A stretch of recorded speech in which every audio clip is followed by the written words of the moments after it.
Death. What comes to mind when you hear this word? Most of us will probably think of something along the lines of this, or this, or this. But have you ever thought of something more similar to this? What even is this?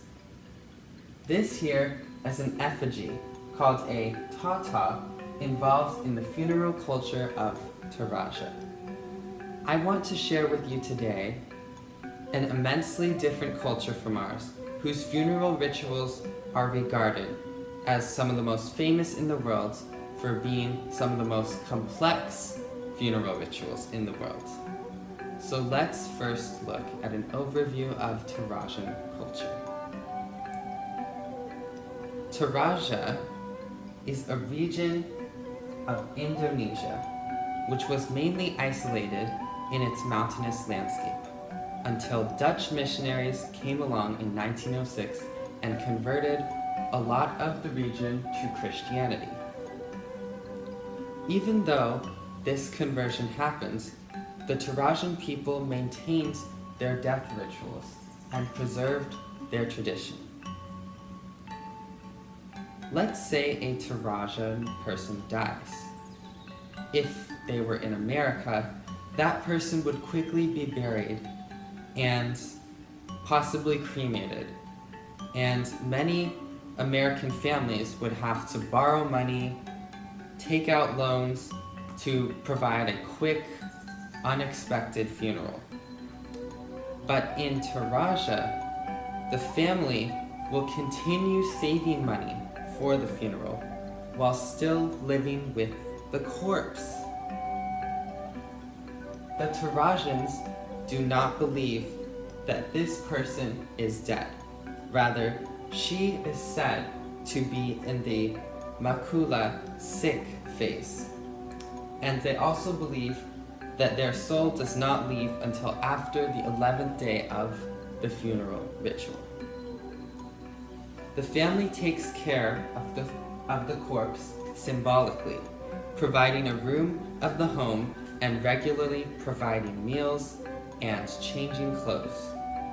When funds and planning are met, the ritual can commence. Funeral celebrations last up to 11 days, with a community celebration of the life of a person as well as their transition into Pruto, the afterlife.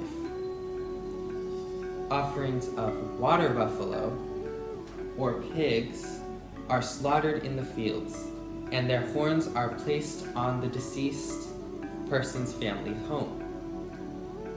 Amongst traditional mavadang, dancing, prayer, and distribution of the buffalo meat, one of the most interesting things to me is the carving of the effigies known as tata.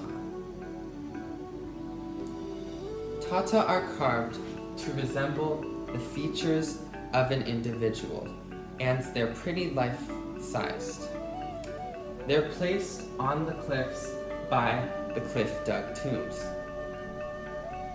Recently, criticism has emerged for the social stratification of Taraja, resulting in the funerals and the tata becoming all about showing off family wealth and status compared to respect for the person's life and the community. However, just because the desire for prestige exists, as in every society, a rich jackfruit tree wood tata for an aristocrat does not invalidate or lessen the value of a bamboo tata for a commoner. These tata provide a link between the living and the dead, and the tata are said to watch over the villagers as well.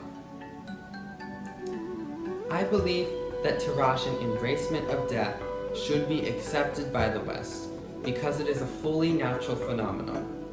As seen in the Tarajan rituals, influence and connection with others prevent one from disappearing after the heart stops beating.